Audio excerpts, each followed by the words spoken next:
নমস্কার, ইলেক্ট পলিটিক্সে আপনাদের স্বাগত জানাই। আপনাদের সঙ্গে রয়েছি আমি বিশ্বজিৎ। ডিএ মামলার রায় ঘোষণা নিয়ে একটি নতুন সম্ভাবনা তৈরি হয়েছে, সেটা নিয়েই আপনাদের সঙ্গে আমি আজকে আলোচনা করব। আমাদের ডিএ মামলার শুনানি সমাপ্ত হয়েছিল মাননীয় জাস্টিস সঞ্জয় কারোল এবং মাননীয় জাস্টিস প্রশান্ত কুমার মিশ্রার বেঞ্চ। ফলে ডিএ মামলার যে রায় ঘোষণা হবে সেটা এই বেঞ্চ থেকেই হবে। ফলে আমাদের শুনানি শেষ হওয়ার পরে আগামী বুধ এবং বৃহস্পতিবার এই দুই বিচারপতিকে নিয়েই তৈরি হয়েছে নতুন বেঞ্চ, আর এখান থেকেই তৈরি হয়েছে ডিএ মামলার রায় ঘোষণার একটি সম্ভাবনা। কিন্তু এখনই পুরোপুরি কোনো সংগঠনই নিশ্চিত নয়, কেননা ওই বেঞ্চের সাপ্লিমেন্টারি কজ লিস্টে যদি ডিএ মামলার রায় ঘোষণার উল্লেখ থাকে তাহলেই সেটা সম্ভব হবে। এ বিষয়ে কনফেডারেশন অফ স্টেট গভর্নমেন্ট এমপ্লয়িজের সাধারণ সম্পাদক মলয়বাবুর সঙ্গে আমার দীর্ঘক্ষণ কথা হয়েছে। তিনি এ বিষয়ে বিশ্লেষণ করেছেন, চলুন আমরা সবাই শুনে নিই। মলয়দা নমস্কার। হ্যাঁ নমস্কার। হ্যাঁ, বলছি যে আপনার ফেসবুকের পেজে দেখলাম আপনি একটা ভিডিও আপলোড করেছেন, ওখানে ডিএ ভার্ডিক্ট বেরোনোর একটা সম্ভাবনা তৈরি হয়েছে, সেটাই আপনি ব্যাখ্যা করেছেন। যদি আপনি একটু ব্যাপারটি বুঝিয়ে বলেন।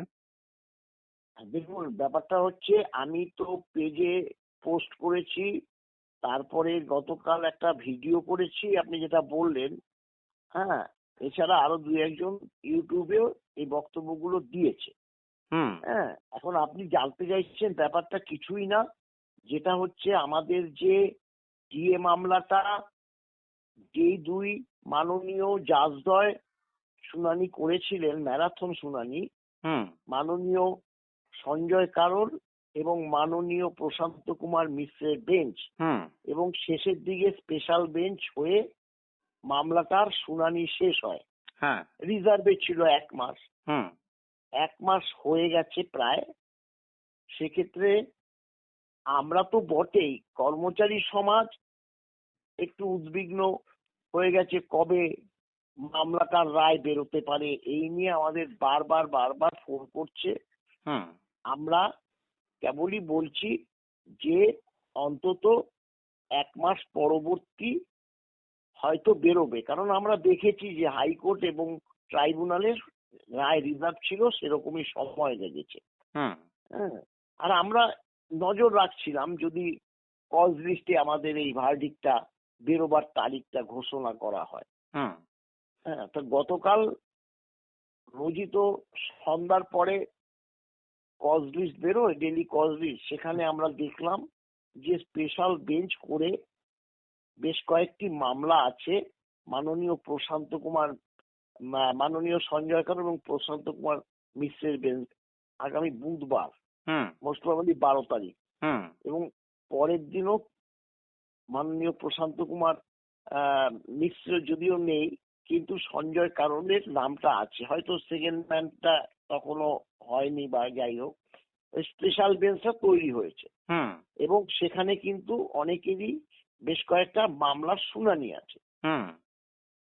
আমাদের কিন্তু যে ভার্ডিক্টটা বেরোবে তার কোনো ইনফরমেশন নেই এখন, যেহেতু স্পেশাল বেঞ্চ।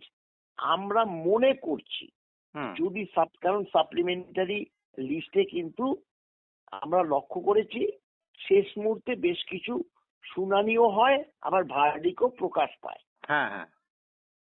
সেক্ষেত্রে যদি বুধবারের মামলাটাতে মঙ্গলবার রাতের দিকে আমরা ওয়েবসাইট ফলো করব, যদি থাকে তো ভালো, আর না হলে আবার বৃহস্পতিবার মামলাটার বুধবার আমরা খোঁজ খবর নেব যে আমাদের ভার্ডিক্টটা বেরোবে কিনা। এই হচ্ছে মূল কথা। কিন্তু এখানে কিন্তু কর্মচারী সমাজ যাতে মনে না করে যে মলয় বাবুরা পোস্ট করেছে, বা আপনাদেরকে বারবার বলছি যে এই বুধ বা বৃহস্পতিবার অবশ্যই ভার্ডিক্টটা বেরোতে যাচ্ছে, এইটা মনে করার কিন্তু কোনো কারণ নেই। মানে ক্ষুদ্র সম্ভাবনা একটা আছে, সম্ভাবনা আছে। কারণ আমরা তো যেহেতু বলেছি যে এখানে তো সঞ্জয় কারোলের থাকতেই হবে ভার্ডিক্টের জন্য। হ্যাঁ, এবং স্পেশাল বেঞ্চ করেছে। হুম সেখানে মাননীয় পি.কে. মিশ্র আছে। হুম তাই একটা আশা তো আমাদের, ক্ষীণ আশা তো জন্মায়, জন্মায়। এবং সেটা তো আমরা শেয়ার করতেই হবে আমাদের কর্মচারী সমাজের কাছে, অবসরপ্রাপ্ত কর্মচারী সমাজের কাছে। অর্থাৎ আপনি তাই যেটা সেই হ্যাঁ, অর্থাৎ আপনি যেটা সেই বলতে চাইছেন, বার্তাটাই তুলে ধরেছি। হ্যাঁ, আপনি যেটা বলতে চাইছেন যে আমাদের যেহেতু একটা ডাবল বেঞ্চে শুনানি হয়েছিল, আর এখন যেটা ডাবল বেঞ্চ তৈরি হয়েছে এর মিসলেনিয়াস এর মধ্যে আমাদের ডিএ ভার্ডিক্টটা বেরোতে পারে, তাই তো? হ্যাঁ, মিসলেনিয়াস না, মিসলেনিয়াস হিয়ারিং থাকে, সেটা মিসলেনিয়াস হিয়ারিং এর ক্ষেত্রে। এখানে হুম। তো আমাদের হিয়ারিংটা শেষ হয়ে গেছে, শেষ হয়ে গেছে। এখানে আমাদের শেষ হয়ে গেছে।